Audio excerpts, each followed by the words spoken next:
नमो भगवते वासुदेवाय।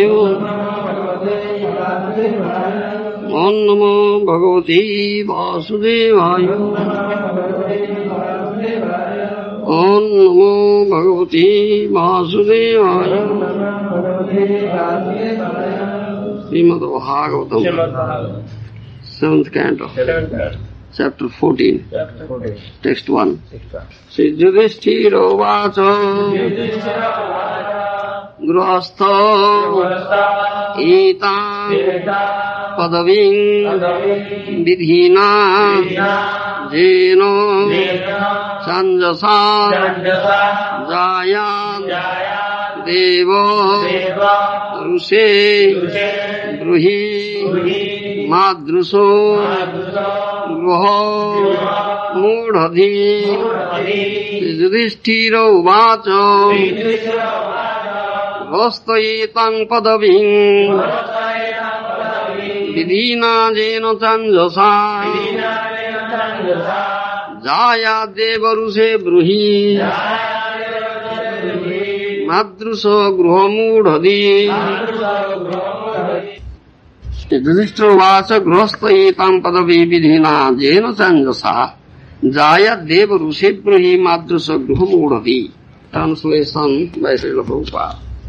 Maharaj Yudhishthira inquired from Narada Muni, O my Lord, O great sage, kindly explain how we who are staying at home without knowledge of the goal of life may also easily attain liberation according to the instructions of the Vedas. Maharaj Yudhishthira Narada Muni को ठार जिज्ञासा करुचंदी, हे देवर्षे, हे प्रभु, आम्माने जो माने कि गृहरे रहिचु, जो मानकर जीवन लक्ष्य संबंधरे कौनसी ज्ञान नहीं, सेमाने किपरि सहजरे मुक्ति पाइबे, वैदिक उपदेश से संबंधरे कौन अछि कृपा करी कहन्तु। लास्ट श्लोकर अर्थ ग्रहस्थ एतां पदवीं विधिना जेन चाञ्जसा जायद देव ऋषे ब्रूहि मादृश गृह मूढ़धि। ये होची 14th अध्याय जो थे कि गृहस्थ जीवन कथा आदर्श गृहस्थ जीवन आइडियल फैमिली लाइफ कथा कहिबे वर्तमान नारद मुनि युधिष्ठिरଙ୍କ जिज्ञासा अनुसार। पूर्व अध्याय नारद मुनि ब्रह्मचारी बानप्रस्थी सन्यासी कथा कहिसंती, गृहस्थन कथा कहि नाहंती। तात्पर्य काहेकि कहिसंती ताहा आमर परमाराध्य गुरुदेव तांकर भाष्य दर्शैछंती। कहबार तात्पर्य रहिला जे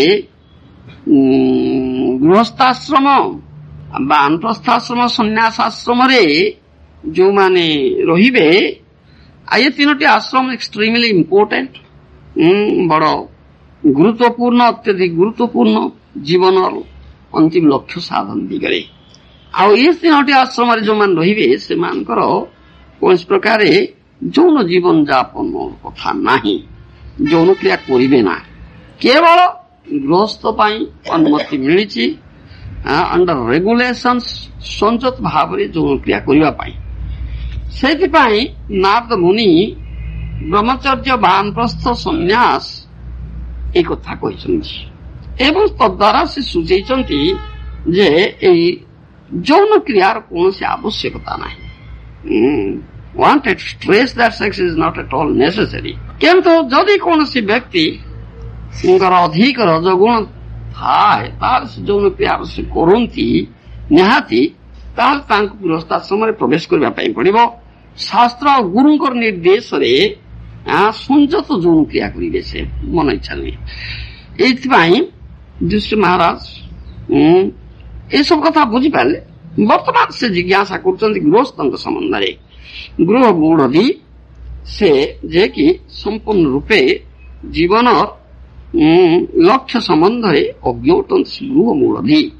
अवश्य युधिष्ठिर महाराज जने प्रधान भक्त भगवान कर एवं विज्ञ लोक से मूढ़ नुहंती, किंतु निज को भाव रे प्रकाश करचिंता होची वैष्णवता तृणादपि सुनीच भाव निज को अज्ञ मन करवा अति नीच मन करवा वैष्णव सुलभ गुण ଏବଂ ଜଣେ ଉପଯୁକ୍ତ ଅଧିକାରୀ ଯେତେବେଳେ ଆସିଛନ୍ତି, ନାରଦ ମୁନି ଜଣେ ଉପଯୁକ୍ତ ବୈଷ୍ଣବ ପ୍ରଧାନ ଅଧିକାରୀ, ତେଣୁ ତାଙ୍କଠାରୁ ବୁଝି ନେବା ଉଚିତ, ତାଙ୍କ ପାଖରେ ଜିଜ୍ଞାସା କରିବା ଉଚିତ।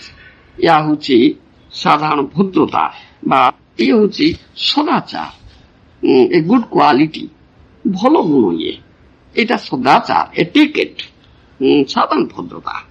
ଉତ୍ତମ ବୈଷ୍ଣବ ଜଣେ ଆସିଛନ୍ତି, ସାଧୁ ଆସିଛନ୍ତି, ତେଣୁ ତାଙ୍କ ପାଖରେ ଜିଜ୍ଞାସା କରିବା ଉଚିତ।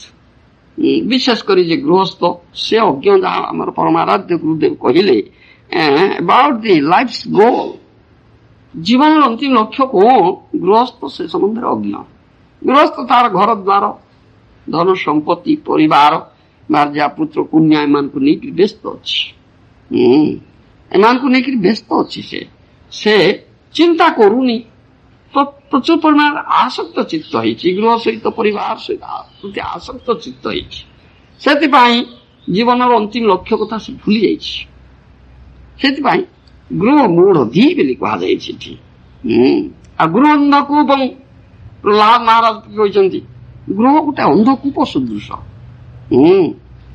ଗୃହାନ୍ଧକୂପ ଅନ୍ଧକୂପ ସଦୃଶ, ଏଇ କଥା କୁହାଯାଇଛି। ଯୋଉମାନେ ଗୃହସ୍ଥ ଅତ୍ୟନ୍ତ ଆସକ୍ତ ଚିତ୍ତ ହେଇଛନ୍ତି, ଗୃହସ୍ଥ ଜୀବନ ଯାପନ କରୁଛନ୍ତି, ଆସକ୍ତ ଚିତ୍ତ ହେଇକରି ଭାର୍ଯ୍ୟା ପୁତ୍ର କନ୍ୟା ଗୃହ ଧନ ସମ୍ପତ୍ତି ଆଦିକୁ ନେଇକରି ସେମାନେ ଏକ ଅନ୍ଧକୂପରେ ପଡ଼ିଯାଇଛନ୍ତି। ତାକୁ ସେଇଠୁ କୁହାଯାଏ ଗୃହାନ୍ଧକୂପ। ଏଇ ଅନ୍ଧକୂପରୁ ଉଦ୍ଧାର ମିଳିବ କେମିତିକା, ଏ ବିଷୟରେ ଚିନ୍ତା ଯୋଉମାନେ ନ କରୁଛନ୍ତି ସେମାନେ ଗୃହ ମୂଢ଼ଧି, ସେମାନେ ମୂଢ଼ଧି, ସେମାନେ ଅତି ମୂଢ଼ ମୂର୍ଖ, ଗୃହ ମୂଢ଼ଧି ବୋଲି କୁହାଯାଏ, ଗୃହାନ୍ଧକୂପ କୁହାଯାଏ। ସେଥିପାଇଁ ଯୁଧିଷ୍ଠିର ମହାରାଜ ଏ କଥା କହୁଛନ୍ତି।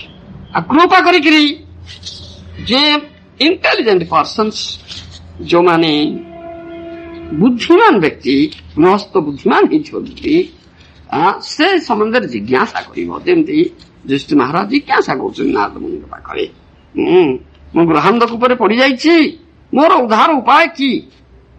ଏ ସାଧୁ ପାଖରେ ଜିଜ୍ଞାସା କରିବା ଉଚିତ। ଏ ହେଉଛି ଇଣ୍ଟେଲିଜେଣ୍ଟ ପର୍ସନ, ଇଣ୍ଟେଲିଜେଣ୍ଟ ଗୃହସ୍ଥ, ସେ ବୁଦ୍ଧିମାନ ଗୃହସ୍ଥ, ସେ ଜିଜ୍ଞାସା କରିବା ଉଚିତ। ଯୋଉମାନେ ଏବେ ଜିଜ୍ଞାସା ନ କରନ୍ତି ସାଧୁ ପାଖରେ, ସେମାନେ ମୂଢ଼ଧି, ସେମାନେ ନିଶ୍ଚୟ ମୂଢ଼, ସେମାନେ ନିଶ୍ଚୟ ମୂର୍ଖ, ସେମାନେ ଅତ୍ୟନ୍ତ ଆସକ୍ତ ଚିତ୍ତ। ସେମାନେ ଯାହା ଏଠି କୁହାଯାଇଛି ସେମାନଙ୍କ ଜୀବନର ଅନ୍ତିମ ଲକ୍ଷ୍ୟ ସମ୍ବନ୍ଧରେ ଆଦୌ ସଚେତନ ନୁହନ୍ତି ବା ଜାଣନ୍ତି ନା, ଅଜ୍ଞତା ତାଙ୍କର ପ୍ରଚୁର ପରିମାଣରେ ରହିଛି। ପରିଣତିଟା କଣ ହବ ତା ନାରଦ ମୁନି କହିବେ। ତାଇ ଶ୍ରୀମଦ ଭାଗବତ ଦିଆହେଇଛି, ଇଏ ହଉଛି ସପ୍ତମ ସ୍କନ୍ଦ ଭାଗବତ। ଏକାଦଶ ସ୍କନ୍ଦରେ ମଧ୍ୟ ଭଗବାନ କୃଷ୍ଣ ମଧ୍ୟ ସେ ସମ୍ବନ୍ଧରେ କହିବେ ଉଦ୍ଧବ।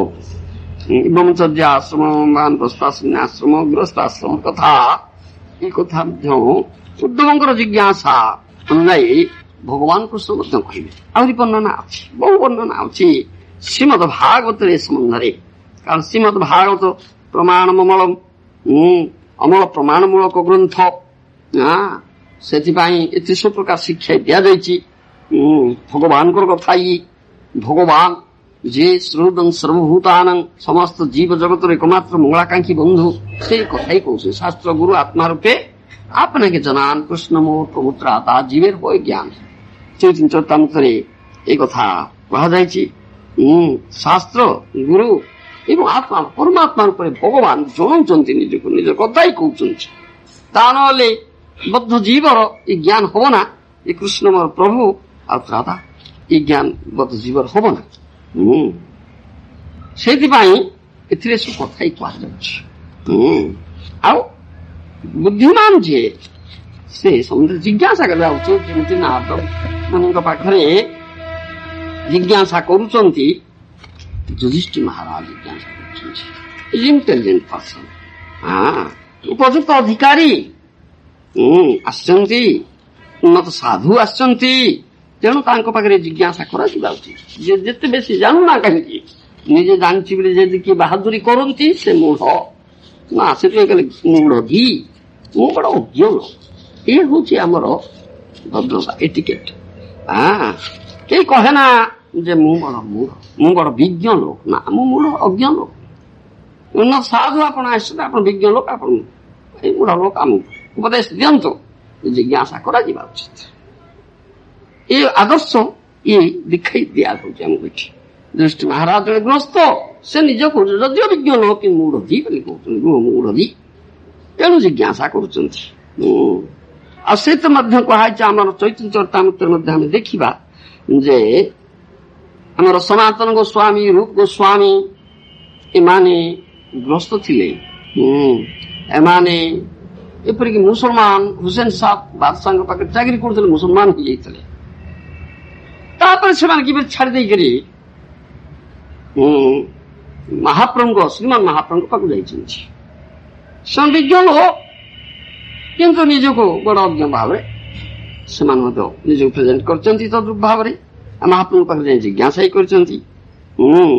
ଆଉ କୃଷ୍ଣଙ୍କର ଯେ ଅହେତିକି କୃପା ମିଳିଛି, ଯେତେବେଳେ ଛାଡି ଦେଇକରି ପହଞ୍ଚିଗଲେ ଯେ ମହାପ୍ରଭୁଙ୍କ ପାଖରେ ଆଉ ସନାତନ ଗୋସ୍ୱାମୀ, ସେତେବେଳେ ମହାପ୍ରଭୁ କୃଷ୍ଣଙ୍କର ଅହେତିକ କୃପା କଥା କହିଛନ୍ତି।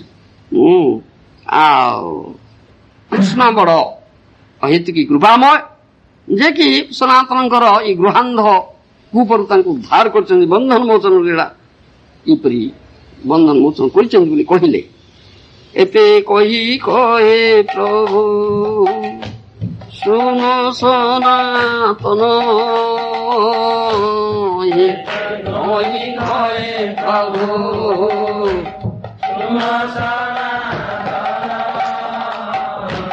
কৃষ্ণ বড় দয়াময় পতিত পাবন, কৃষ্ণ বড় দয়াময়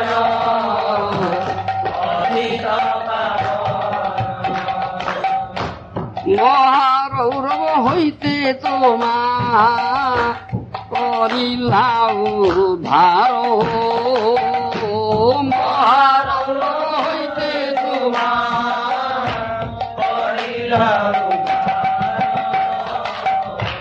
কৃপার সমুদ্র কৃষ্ণ গম্ভীর পার, কৃপার সমুদ্র কৃষ্ণ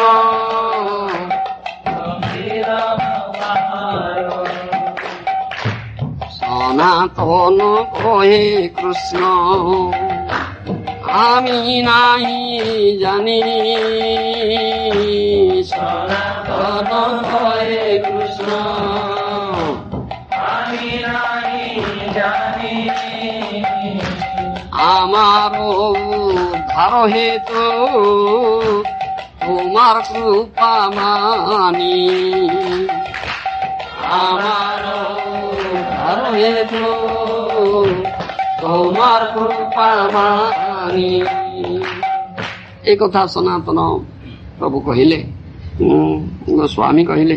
ଯେତେବେଳେ ମହାପ୍ରଭୁ ଏ କଥା କହିଲେ, ତ କହି କହେ ପ୍ରଭୁ ଶୁଣ ସନାତନ, କୃଷ୍ଣ ବଡ ଦୟାମୟ ପତିତ ପାବନ, ଏହା ମହାରୌରବ ହଇତେ ତୁମା କରିଲା ଉଦ୍ଧାର। ଗୃହାନ୍ଧକୁ ମହାରୌରବ ବୋଲି ପାଇଛି।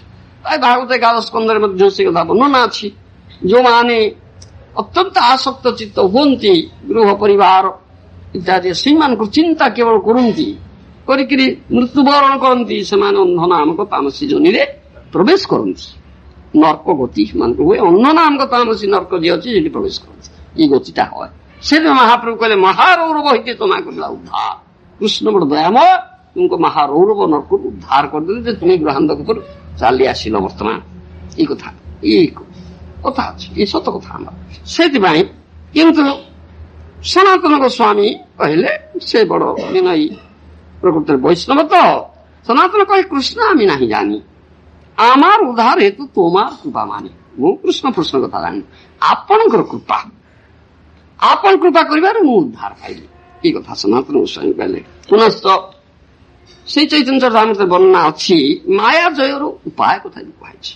ସାଧୁ ଶାସ୍ତ୍ର କୃପାଏ ଯଦି কৃষ্ণর মুখ হয়ে, সাধু শাস্ত্র কৃপায় যদি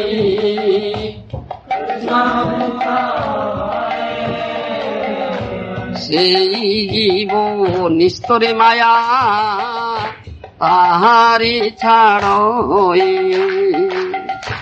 সেই জীব নিস্তরে মায়া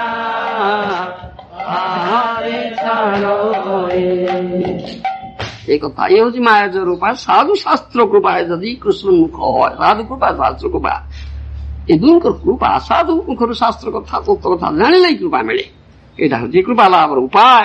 ତାହେଲେ ଲୋକ କୃଷ୍ଣମୁଖ ହବ, ତାହେଲେ ମାୟାକୁ ସେ ଜୟ କରିପାରିବ। ନଚେତ ସେ ଜୀବ ନିସ୍ତରେ ମାୟା ତାହାରେ ଛାଡ଼। ନଚେତ ମାୟାକୁ ଦୈବେ ସା ଗୁଣମୟୀ ନ ମାୟା ଦୁରତୟା। ସେଥିପାଇଁ ଶ୍ରୀମଦ୍ ଭଗବତ୍ ଗୀତାରେ ଭଗବାନ କୃଷ୍ଣ ଏ କଥା କହିଛନ୍ତି। ଆଉ ଦ୍ୱିତୀୟ କଥା ହଉଛି ଯୋଉ ୟାଙ୍କର କଥା ଆମେ କହିଲେ, ଋଷଭଦେବଙ୍କର କଥା ଏଠି ରୂପାଜୀ ମହାରାଜ ତପଦିବ୍ୟଂ ପୁତ୍ରକା। ଋଷଭଦେବ ମୂଲ୍ୟବାନ ଉପଦେଶ ଦେଇଛନ୍ତି ତାଙ୍କର ପୁତ୍ରମାନଙ୍କୁ। ପଞ୍ଚମ ସ୍କନ୍ଧ ଭାଗବତ ପଞ୍ଚମ ଅଧ୍ୟାୟରେ କଥା ଅଛି, ନାୟಂ ଦେହ ଦେହ ଭାଦାଙ୍ଗୁର୍ଲୋକେ କଷ୍ଟାନ୍ କାମାନ ରଇତେ ବିର୍ଭୁଜାಂ ଯେ ତପୋଦିବ୍ୟଂ ପୁତ୍ରକା ଯେନ ସତ୍ୱଂ ଶୁଦ୍ଧେତ ଯସ୍ମାତ୍ ବ୍ରହ୍ମ ସୌଖ୍ୟଂ ତୁ ଅନନ୍ତମ୍। ଏ ପ୍ରଥମ ଉପଦେଶ ତାଙ୍କର ପୁତ୍ରଙ୍କୁ ଦଉଛନ୍ତି ଋଷଭଦେବ। ସେ କହୁଛନ୍ତି, ହେ ମୋର ପ୍ରିୟ ପୁତ୍ରଗଣ, ଏ ମାନବ ଜୀବନ ଇନ୍ଦ୍ରିୟ ସୁଖ ପାଇବା ପାଇଁ ଉଦ୍ଦିଷ୍ଟ ନୁହେଁ। ସେଥିପାଇଁ କଠିନ ପରିଶ୍ରମ କରିବା, ଇନ୍ଦ୍ର ସୁଖ ପାଇଁ କଠିନ ପରିଶ୍ରମ କରିବାର କୌଣସି କାରଣ ନାହିଁ। ତବ ଦିବ୍ୟଂ ପୁତ୍ରକା ଯେନ ସତ୍ୟଂ ଶୁଦ୍ଧେତ ବ୍ରହ୍ମ ସୌଖ୍ୟଂ ତୁ ବିଡଭୁଜାମ୍ ଯେ।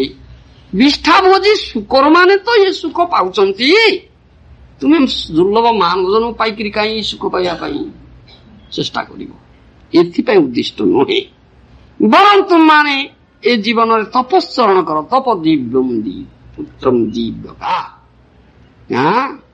ପୁତ୍ରକା ତପ ଦିବ୍ୟଂ ପୁତ୍ରକା।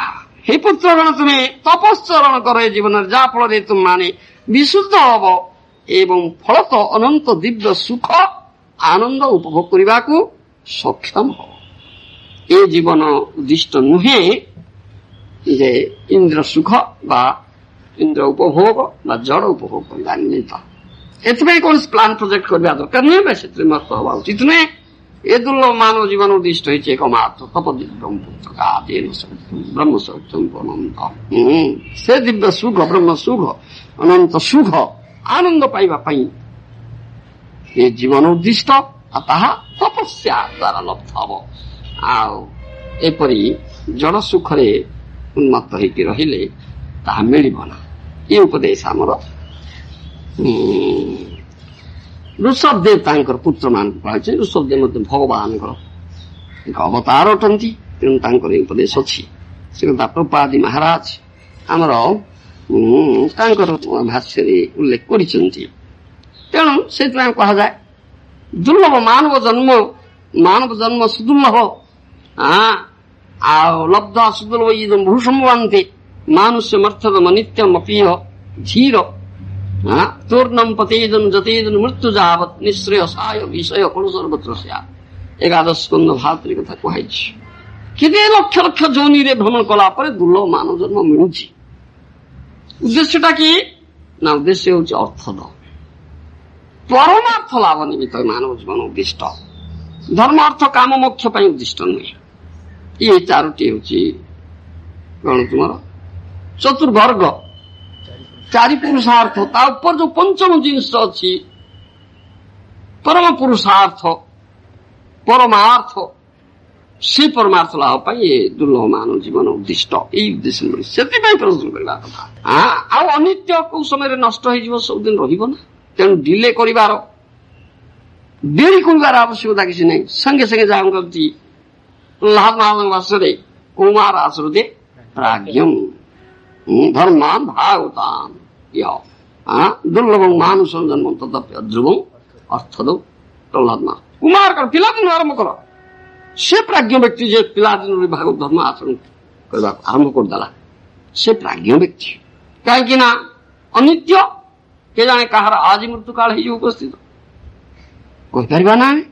ତେଣୁ ଶୀଘ୍ର ଆରମ୍ଭ କରିବା ଦରକାର। ଡିଲେ କରିବା, ବିଳମ୍ବ କରିବାର କୌଣସି ଆବଶ୍ୟକତା ନାହିଁ। ଏ ଉପଦେଶ ଭରି ଭରିବାର ଅଛି। ତେଣୁ ଦୁର୍ଲଭ ମାନବ ଜନ୍ମ ଲୋଭିଆ ସଂସାରେ କୃଷ୍ଣ ଭଜନ ଦୁଃଖ କହିବୁ। ମାନବ ଜନ୍ମ ପାଇଛି, କୃଷ୍ଣ ଭଜନ କରୁନି, ଗ୍ରନ୍ଥକ ଉପରେ ଆସକ୍ତ ଚିତ୍ତ ହେଇକିରି ପଡିଛି, ମାୟାର ଭଜନ କରୁଛି, ଉପଭୋଗ ପ୍ରମତ୍ତ ହେଇକି ରହିଯାଇଛି, ଗୋଲ ଅଫ୍ ଲାଇଫ୍, ଜୀବନର ଯେ ଅନ୍ତିମ ଲକ୍ଷ୍ୟ ତାହା ସମ୍ବନ୍ଧରେ କିଛି ଜ୍ଞାନ ନାହିଁ, ବିସ୍ମୃତ ହେଇକି ପଡିଯାଇଛି, ଜିଜ୍ଞାସା କରୁନା, ମହାମୂର୍ଖ। ସେ ଅନ୍ଧ ନାମକ ତାମସୀ ଜନରେ ପହଞ୍ଚିବ, ସେ ଚିନ୍ତା କରିକି ମରିବ ଯେତେବେଳେ, ମୋର ଭାର୍ଯ୍ୟା ମୋର ପୁତ୍ର ଅନାଥ ହୋଇଗଲେ, ମୁଁ ମରିଯାଉଛି, କଥମ ଜୀବନ୍ତି, କେମିତି ବଞ୍ଚିବେ ରେ, ମୁଁ ତ ଅନାଥ ହେଇଯିବି, ଏପରି ଚିନ୍ତା କରିକି ହା ହେ କରିକି ମରେ ଯେ ବୁଢା ସେ ଅନ୍ଧ ନାମକ ତାମସୀ ଜନରେ ପ୍ରବେଶ କରିବେ ବୋଲି ଏକାଦଶ ସ୍କନ୍ଧ ଭାଗ ଉପରେ ଅଛି। ଏ ଗତିଟା ହେଇଯାଉଛି। ସେ ମହାପ୍ରଭୁଙ୍କର ମହାରୋଗ ହୋଇଥିଲେ, ତେଣୁ ସାଧୁ ଶାସ୍ତ୍ର ଏ ଉପଦେଶ ଦଉଛନ୍ତି। ଜୀବନ ଲକ୍ଷ୍ୟ କଣଟା? ଗୋଲ ଅଫ୍ ଲାଇଫ, ପରମାର୍ଥ ଲାଭ, କୃଷ୍ଣ ଲାଭ, କୃଷ୍ଣ ପାଦପଦ୍ମ ଲାଭ ହବ। ଏଥିପାଇଁ ସୁଯୋଗ ମିଳିଛି ଆମକୁ ଏ ମାନବ ଜୀବନରେ। ତା ସେଥିପାଇଁ ପ୍ରଯତ୍ନ କରିବା ତୋର୍ଣ୍ଣମ ପତି ଏଦନ ଯତ ଏଦନ ମୁକ୍ତ ଯାହା ନିଶ୍ଚୟ ସାୟ ବିଷୟ ଫଳ ସର୍ବତ୍ର ଯାହା। ଯେ ପର୍ଯ୍ୟନ୍ତ ତୁଲ ମାନବ ଜଣେ ଅଛି, ନଷ୍ଟ ହେଇନି, ମୃତ୍ୟୁ ନ ଆସିଛି, ସେ ପର୍ଯ୍ୟନ୍ତ ପ୍ରଯତ୍ନ କର ସେ ପରମାର୍ଥ ଲାଭ ପାଇଁ। କାହିଁକି ନା ବିଶ୍ୱ ସୁଖ, ଇନ୍ଦ୍ର ସୁଖ ଯେକୌଣସି ଜନିରେ ମିଳୁଛି। ଯାହା ଏଠି କୁହାଉଛି ବିଡି ଭୁଜାନ ବିଷ୍ଠାଭୋଜି ଶୁକର ମାନେ କରୁଛନ୍ତି ଇନ୍ଦ୍ର ସୁଖ। ନିଷ୍ଠାର ଯୋଉ କୃମି ଅଛି ସିଏ କରୁଛି। ଇନ୍ଦ୍ର ସୁଖ ତ ସବୁ ଜନିରେ ମିଳୁଛି, ଆଉ ବିନା ପ୍ରଯତ୍ନରେ ମିଳୁଛି। ପ୍ରଯତ୍ନ କରିବାର କୌଣସି ଆବଶ୍ୟକତା ନାହିଁ। ଏଥିପାଇଁ କିଛି ଆବଶ୍ୟକତା ନାହିଁ। ଯଥା ଦୁଃଖ ଅଯତ୍ନ ତ ସର୍ବତ୍ର ଲଭ୍ୟତେ ଦଇବା, ଯଥା ଦୁଃଖ ଅଯତ୍ନ ତ। ଦୁଃଖ ପାଇଁ ତ କେହି ଯତ୍ନ କରେ ନା। ଜନ୍ମ ମୃତ୍ୟୁ ଜରା ବ୍ୟାଧି ଏ ଦୁଃଖ ଗୁଡାକ ପାଇଁ ତ କେହି ଯତ୍ନ କର, ବରଂ ଚାହୁଁଛି ଏଗୁଡା କିନ୍ତୁ ଆସୁ ବୋଲି ଯତ୍ନ କରୁଛନ୍ତି ଲୋକ। କିନ୍ତୁ ଯତ୍ନ ନ କରୁଛି ତ ସେଟା ପହଞ୍ଚୁଛି ତ ତମ ପାଖରେ ନା। ତୁମେ ତ ଚାହୁଁ ନା କାହିଁ ପହଞ୍ଚୁଛି ନା, ସେଟା ତମ ପାଇଁ ଆଲଟ ହେଇଛି, ତୁମ ପାଇଁ ସ୍ଥିରୀକୃତ ହେଇଛି ତୁମ ଅପରାଧ କର୍ମ ଅନୁଯାୟୀ। ତାକୁ ନିଶ୍ଚୟ ପହଞ୍ଚିବ, ତାକୁ ତୁମେ ଏଡେଇ ପାରିବ ନା। ଯାହା ପାଇଁ ଯୋଉ ଆଲଟମେଣ୍ଟ ଅଛି, ଯେତିକି ସୁଖ ଯେତିକି ଦୁଃଖ ଭୋଗିବ ତା ତ ନିଶ୍ଚୟ ଭୋଗିବ, ତାହା ନିଶ୍ଚୟ ପହଞ୍ଚିବ। କମ ବେଶୀ ସ୍ଥିର କିଛି ହେଇପାରିବ ନା ଯେତେ ପ୍ରଯତ୍ନ କଲେ ସୁଦ୍ଧା। ତଦ୍ରୂପ ଭାବେ ଇନ୍ଦ୍ର ସୁଖ ବିନା ପ୍ରଯତ୍ନରେ ପହଞ୍ଚିବ ତୁମ ପାଇଁ ଯୋଉ ଆଲଟମେଣ୍ଟ ଅଛି। ପ୍ରଯତ୍ନ କରିବାର କଣ ଆବଶ୍ୟକତା ଅଛି? ମୂର୍ଖ ଅଜ୍ଞ ଇଗ୍ନୋରାଣ୍ଟ ଫୁଲ୍ ଯାହା କହନ୍ତି, ମୂର୍ଖ ନିଦାଗ ମୂର୍ଖ ଯେ ଦିଗରେ ପ୍ରଯତ୍ନ କରୁଛି କିପରି ଅଧିକରୁ ଅଧିକ ଇନ୍ଦ୍ର ସୁଖ ମୁଁ ପାଇବି ଏ ଜୀବନରେ ବୋଲି ମାନବ ଜୀବନ ପାଇକରି, ସେ ମହାମୂର୍ଖ। ସେ କଥା ସାଧୁ ଶାସ୍ତ୍ର କହୁଛନ୍ତି। ସେଥିପାଇଁ ଋଷଭ ଦେବ କଥା କହିଲେ, କଷ୍ଟାନ କାମ ନରେତ ବିଡି ଭୁଜାମ ଯେ, ବିଡି ଭୁଜା ଯେ ସୁକର ବିଷ୍ଠା ଭୋଜି ସୁକର, ସେ ତ ଇନ୍ଦ୍ର ସୁଖ କରୁଛି ବିଷ୍ଠା ଖାଇକରି। ତୁମେ କାହିଁକି କଷ୍ଟ କରିବ ଏ ଦୁର୍ଲଭ ମାନବ ଜନ୍ମ ଲାଭ କରି ସେଇ ଇନ୍ଦ୍ର ସୁଖ ପାଇବା ପାଇଁ? ନା, ତପ ଦିବ୍ୟମ ପୁତ୍ର କାଜେନ ସତ୍ୱଂ ଶୁଦ୍ଧି ଯସ୍ମାତ୍ ବ୍ରହ୍ମ ସୌଖ୍ୟ ଅନନ୍ତଂ। ବରଂ ତପସ୍ୟା କର ତୁମେ। ଏ ଜୀବନ ତପସ୍ୟା ନିମିତ୍ତ ଉଦ୍ଦିଷ୍ଟ, ଏ ସୁଖ ଉପଭୋଗ ନିମିତ୍ତ ଉଦ୍ଦିଷ୍ଟ ନୁହେଁ। ଯାହା ଫଳରେ ତୁମେ ଦିବ୍ୟ ସୁଖ, ତୁମେ ଶୁଦ୍ଧ ହବ, ବିଶୁଦ୍ଧ ହବ ଏବଂ ଦିବ୍ୟ ବା ଅପ୍ରାକୃତ ସୁଖ ଆନନ୍ଦ, ଆନନ୍ଦ ତାହା ଅନନ୍ତ ପରିମାଣ ସକ୍ଷମ ହେଇଯିବ ତୁମେ। ଏ ସୁଯୋଗଟା ଏ ମାନବ ଜୀବନରେ ମିଳିଛି। ଏ ଉପଦେଶ ଆମକୁ ଦିଆଯାଉଛି। ସେଥିପାଇଁ ଏକଥା ପରେ ଗୃହସ୍ଥ ଜୀବନ କଥା କହିନଥିଲେ ନାରଦ ମୁନି ବର୍ତ୍ତମାନ ଯୁଧିଷ୍ଠିର ମହାରାଜଙ୍କ ଜିଜ୍ଞାସା ସେ କହିବାକୁ ଯିବେ, କିନ୍ତୁ ଗୃହସ୍ଥ ଜୀବନ ପ୍ରକୃତ ଆଇଡିଆଲ ଫ୍ୟାମିଲି ଲାଇଫ, ଆଦର୍ଶ ପାରିବାରିକ ବା ଗୃହସ୍ଥ ଜୀବନଟା କି ପ୍ରକାର ହବା ଉଚିତ ସେ ସମ୍ବନ୍ଧରେ କଥା କହିବେ। ଯୋଉଥିରେ କୁହାଯିବ ଆସକ୍ତ ଚିତ୍ତ ହେବ ନା, ଏକମାତ୍ର ଆସକ୍ତି କୃଷ୍ଣ ପଦାରବିନ୍ଦରେ ରହିବ। ଗୃହ ଯାହା କହନ୍ତି ଧନ ସମ୍ପଦ, ପରିବାର, ଭାର୍ଯ୍ୟା, ପୁତ୍ର, କନ୍ୟା ଏମାନଙ୍କ ପ୍ରତି ଆସକ୍ତି ଆଦୌ ରହିବ ନା। ଅନାସକ୍ତ ଭାବ, ଅନ୍ତରେ ନିଷ୍ଠା, ବାହ୍ୟ ଲୋକ ବ୍ୟବହାର ମହାପ୍ରଭୁଙ୍କର ଉପଦେଶ ଆସିବ। ସେଇ ଗ୍ରସ୍ତ ଅନ୍ତରେ ଏକମାତ୍ର ନିଷ୍ଠା କୃଷ୍ଣ ପଦାରବିନ୍ଦ। ବାହ୍ୟକୁ ଦେଖିବା ପାଇଁ, ବାହାରକୁ ଦେଖିବା ପାଇଁ ଖାଲି ସତେ ଯେମିତି ଆସକ୍ତ ହେଇଛି, ବାହାର ଉପର ଠାଉରିଆ ଆସକ୍ତି କେବଳ ଦେଖାଯିବ। କାହିଁକିନା ଯେପର୍ଯ୍ୟନ୍ତ ଗ୍ରସ୍ତା ସମସ୍ୟା, କାହିଁକି ସେଇଟା ପ୍ରକୃତ କଥାଟା, ଭିତର କଥାଟା ପ୍ରକାଶ କରିବ ନା। ଭିତରେ ରହିଥିବ ତୁମର ଏକମାତ୍ର କୃଷ୍ଣ ପଦାରବିନ୍ଦରେ ଆସକ୍ତି।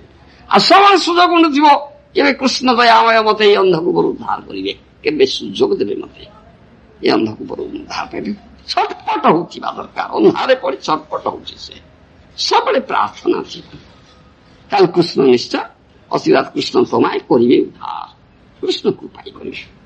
ଯେ ରଘୁନାଥ ଦାସ ଗୋସ୍ୱାମୀଙ୍କୁ ଏଇ ଉପଦେଶ ଦେଇছে ସେ ପାଇଲେ କଥା ଅଛି।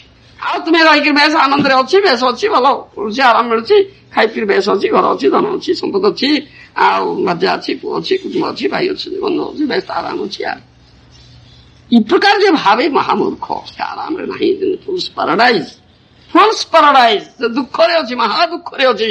ଆଉ ପରିଣତି ଯାହା ଦେଖି ହବ ଅନ୍ଧ ନାମ କଥା ସେ ଜୋନିରେ ଯାଇ ପହଞ୍ଚି ଯାଇ ନର୍କରେ ଯାଇ ପଡିବ ଯାଇକିରି, ଇଏ ଗତିଟା ତ ତାର ହେଇଯିବ। ଏଇ କଥା ଚିନ୍ତା କରୁନି। ସେ ଯେ ମାନବ ଜନ୍ମ ଦୁର୍ଲଭ ମାନବ ଜନ୍ମ ତାକୁ ମିଳିଛି, ସେ ଯେ ଆସିଛି କୋଉଥିପାଇଁ, କୋଉ ଉଦ୍ଦେଶ୍ୟ ନେଇ, ତାଇ ଲାଭ ହବ କେମିତି? ଆଉ ଏଠି ତ ଗୃହ ଅନ୍ଧକୁ ଉପରେ ପଡିଗଲାଣି। ସେଥିପାଇଁ ଆଇଡିଆଲ ଫ୍ୟାମିଲି ଲାଇଫ, ଗୃହସ୍ଥ ପ୍ରକୃତରେ ଆଇଡିଆଲ ଗୃହସ୍ଥ ଜୀବନ କଣ ହବା ଉଚିତ, କିପରି ହବା ଉଚିତ, ତାର ଉପଦେଶ ବର୍ତ୍ତମାନ ନାରଦମୁନି ଦେବେ। ଆଉ ତାଇ କଥା କୁହାଯାଇଛି ରେଗୁଲେଟେଡ ଲାଇଫ। ଆମର ପରମାରାଧ୍ୟ ଗୁରୁଦେବ ସେଥିପାଇଁ କହିଲେ ଯେ according to Shastra and Guru, regulated by Shastra and Guru. ଗୃହସ୍ଥ ଜୀବନ ତୁମର ରେଗୁଲେଟେଡ ହବ, not unregulated. ସଂଯତ ଜୀବନ ଯାପନ କରିବ। ସଂଯତ ଯଦିଓ କିଛି କନସେସନ ଦିଆଯାଇଛି ସେକ୍ସ ଲାଇଫ ପାଇଁ, ଯୌନ ଜୀବନ ପାଇଁ, that is under regulation, strict regulation by Shastra and Guru. ଗୁରୁ ଆଉ ଶାସ୍ତ୍ରଙ୍କର ଷ୍ଟ୍ରିକ୍ଟ ରେଗୁଲେସନ ନାହିଁ। ମନ ଇଚ୍ଛା ହୋମିଚିକାଓ ସେକ୍ସ ଲାଇଫ ନାହିଁ। ତାହା ଆମର ଆସିଯାଉଛି ନାମାପରାଧ ଭିତରେ ଅଛି ଆମର। ତାହା ଆସିଯିବ ଅବୈଧ ସ୍ତ୍ରୀ ସଙ୍ଗ ଉପରେ ଚାଲି ଆସିବ। ତମେ ଶାସ୍ତ୍ର ଗୁରୁଙ୍କୁ ଲଙ୍ଘନ କରିଗଲ ସେଠି, ତାହେଲେ ଅବୈଧ ସ୍ତ୍ରୀ ସଙ୍ଗ ହେଇଗଲା, ଇଲିସିଟ୍ ସେକ୍ସ ହେଇଯିବ, ଯୋଉଟା କି ମହାନ ଅପରାଧ, ଏ ଗ୍ରେଟ୍ ଅଫେନ୍ସ, ସିଭିୟର ଅଫେନ୍ସ, ଯାହା ଫଳରେ ତୁମେ ପାପ ହିଁ କରିଲ। ସେଥିପାଇଁ ନରକ ନିଶ୍ଚୟ ଯିବ। ଗୋଲଟା ଆଉ ତୁମେ ଆଚିଭ କରିପାରିବ ନା, ପରମାର୍ଥ ଲାଭ ହେଇପାରିବ ନା, you must go to hell and suffer there. ତାଇତ ହେଇଯିବ ଇଏ ଗତି ହିଁ। ତେଣୁ ଗୃହସ୍ଥ ପାଇଁ ଦିଆଯାଇଛି ଏ କଥାଟା, ସେ କଥା କହିବେ। All right.